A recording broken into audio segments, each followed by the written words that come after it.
నల్గొండ జిల్లా దామర్చెల్ల మండలం వాడపల్లి గ్రామంలో ఘనంగా లక్ష్మీ తిరుపతమ్మ గోపయ్య గార్ల కళ్యాణ మహోత్సవాన్ని అమ్మవారి ఆలయ చైర్మన్ బైకాని లక్ష్మమ్మ నిర్వహణలో బైకాని నాగేశ్వరరావు నాగలక్ష్మి దంపతులు, బైకాని సతీష్ సంధ్య దంపతులు ఆధ్వర్యంలో ఘనంగా తిరుపతమ్మ గోపయ్య గార్ల కళ్యాణ మహోత్సవ కార్యక్రమాన్ని నిర్వహించారు. అనంతరం మహా అన్నదాన కార్యక్రమం ఏర్పాటు చేశారు. నల్గొండ జిల్లా దామర్చెల్ల మండలం వాడపల్లి గ్రామంలో ఘనంగా లక్ష్మీ తిరుపతమ్మ గోపయ్య గార్ల కళ్యాణ మహోత్సవాన్ని అమ్మవారి ఆలయ చైర్మన్ బైకాని లక్ష్మమ్మ నిర్వహణలో బైకాని నాగేశ్వరరావు నాగలక్ష్మి దంపతులు, బైకాని సతీష్ సంధ్య దంపతుల ఆధ్వర్యంలో ఘనంగా తిరుపతమ్మ గోపయ్య గార్ల కళ్యాణ మహోత్సవ కార్యక్రమాన్ని నిర్వహించారు. అనంతరం మహా అన్నదాన కార్యక్రమం ఏర్పాటు చేశారు. ఈ సందర్భంగా బైకాని నాగేశ్వరరావు మాట్లాడుతూ అమ్మవారి కళ్యాణ మహోత్సవానికి సహకరించిన భక్తులకు, గ్రామ పెద్దలకు మరియు బంధుమిత్రులకు పేరు పేరున ధన్యవాదాలు తెలిపారు. అదేవిధంగా అమ్మవారి దేవాలయ అభివృద్ధికి విరాళ రూపంలో దాతలు సహకరించగలరని కోరారు. అదేవిధంగా అమ్మవారి కళ్యాణ మహోత్సవాన్ని ప్రతి సంవత్సరం బైకాని నర్సయ్య పసుపు కుంకుమలు ఇవ్వడం జరుగుతుందన్నారు. ఈ సంవత్సరం కళ్యాణ సందర్భంగా పీటల మీద కూర్చున్న దంపతులు బుర్రి మహేందర్ అనుష, వెంకట సాయి మౌనిక దంపతులు, నరేష్ జ్యోతి దంపతులకు ప్రత్యేక ధన్యవాదాలు తెలిపారు. ఈ కార్యక్రమంలో అన్మిరెడ్డి, మట్టారెడ్డి, బైకాని వెంకయ్య మరియు గ్రామస్తులు, యువకులు, భక్తులు తదితరులు పాల్గొన్నారు.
అదే క్యాప్ యూజ్ పెట్టాలని క్యాప్ ఇస్తే వాళ్ళు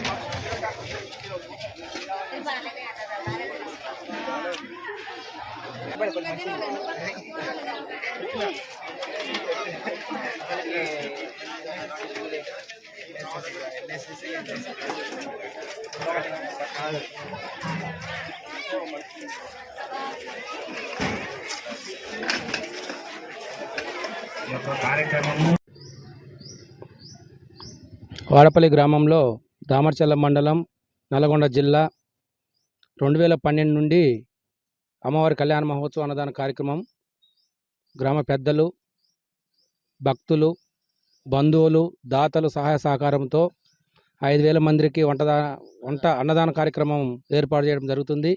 కళ్యాణ మహోత్సవంలో కూడా అందరూ పాల్గొని ఈ యొక్క కళ్యాణ మహోత్సవాన్ని జయప్రదం చేస్తున్నారు. అమ్మవారి చరిత్ర వాడపల్లిలో ఏందంటే 30 సంవత్సరాల కిందట ఒక బీద కుటుంబం. ఆ కుటుంబంలో లక్ష్మమ్మ అనే నివాసం ఉంటూ ఒక చిన్న గది వేసుకుంటూ అందులో పుట్టలాగా వెలిసి ఒక పుట్ట వెలిసి ఆమెని భక్తి శ్రద్ధలతో అమ్మవారిని పూజించుకుంటూ ఉండేది. భక్తులందరూ ఇక్కడ అమ్మవారు వెలిసిందంట మేము వస్తాం కొబ్బరికాయ కొట్టుకుంటామని వచ్చి చెప్పి వెళ్ళిపోయేవాళ్ళు. అలాంటి సమయంలో వాళ్ళందరికీ అనుకున్నవన్నీ నెరవేర్చింది అమ్మవారు. కోరిన కోరికలు నెరవేర్చింది. దానివల్ల భక్తులందరూ వచ్చి ఇక్కడ ఏదైనా మీరు ఇల్లు వదిలిపెట్టేస్తే ఏదైనా గుడి నిర్మాణం చేయాలి ఈ వాడపల్లి గ్రామంలో అని చెప్పేసి గ్రామం పెద్దలు, ప్రజలు, బంధువులు అందరూ కలిసి ఇక్కడ గుడి కావాలని చెప్పేసి కోరుకుర్రు. అదేవిధంగా అప్పటికి మాకు ఇల్లు లేనప్పటికీ ఏరే పక్కకు పోయి ఈ ఇల్లు ఈ గ్రామ దేవత కింద ఇచ్చేయడం జరిగినది. 2012 నుంచి గుడి ప్రతిష్ఠ అయింది. కళ్యాణ మహోత్సవం జరుగుతుంది. అన్నదాన కార్యక్రమం జరుగుతుంది. అప్పటి నుంచి ఇంతవరకు ఏ రోజు కరోనా టైంలో కూడా అమ్మవారి కళ్యాణ మహోత్సవం అన్నదాన కార్యక్రమం జరిగినది. ఎటువంటి ఇబ్బంది లేక కోరుకుంటూ సెలవు తీసుకుంటున్నా. నల్లగొండ జిల్లా దామర్చర్ల మండలం వాడపల్లి గ్రామ పంచాయతీలో శ్రీ లక్ష్మీ తిరుపతమ్మ గోపయ్య గారు గత 12 సంవత్సరాలుగా ఈ కళ్యాణ మహోత్సవంలో భక్తులు దాతలు సాయంతో ఈ కార్యక్రమం దినదినం ప్రవర్తన చెందుతుంది. కాబట్టి ఈ కార్యక్రమాన్ని భక్తులు దాతలు అందరూ సహాయ సహకారాలు అందించి ఇంకా ఏదన్నా సహాయ సహకారాలు ఉంటే ఈ అమ్మవారిని ఇంకా అభివృద్ధి చేసుకుందాం. కాబట్టి భక్తులు దాతలు అందరూ ఈ కార్యక్రమంలో పాల్గొనాలని కోరుకుంటూ సెలవు తీసుకుంటున్నాం. గోపయ్య శరణం. నల్లగొండ జిల్లా దామర్చర్ల మండలం వాడపల్లి గ్రామంలో శ్రీ లక్ష్మీ తిరుపతమ్మ గోపయ్య స్వామి, అంకమ్మ తల్లి, పోతురాజు, నాగమయ్య స్వామి ఉండు. ఆ స్వామికి అమ్మవారికి పసుపు కుంకుమ దేయటం నాకు చాలా అదృష్టంగా భావిస్తున్నాను. నాకు ఇచ్చిన వరంలాగా భావిస్తున్నాను. అందరినీ చల్లగా ఉండాలని, చల్లగా చూడాలని కోరుకుంటున్నాను.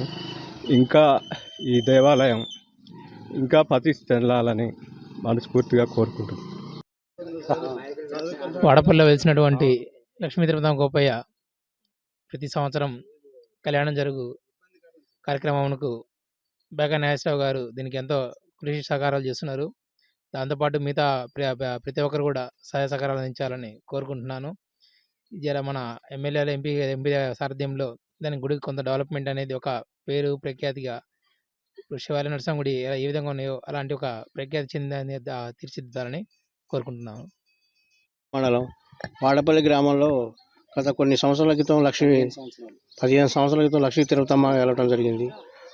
బైకాని నాగేశ్వరరావు వాళ్ళ తాతగారు ఇల్లు, పూర్వం ఇల్లు, వాళ్ళ ఇంట్లో వాళ్ళకి అదృష్టం వాళ్ళ ఇంట్లో వెళ్ళడం జరిగింది. వాళ్ళు అయినా కానీ ఆ ఇల్లు అమ్మవారి గుడి కింద వదిలిపెట్టి పక్కకి వెళ్ళి ఆ గుడి ఎన్నో కష్టాలు ఎదుర్కొన్నాడు కరోనా టైంలో కూడా. అయినా సరే అమ్మవారు ఎన్నో ఆగిపోయిన అమ్మవారి కళ్యాణం జరిపించాడు. మాకు చాలా సంతోషం. ఊరి పెద్దలు కానీ ఊళ్ళో భక్తులు కానీ ఎంతో సహాయ సహకారాలు అందించాలని, ఇంకా గుడి అభివృద్ధి చెందాలి.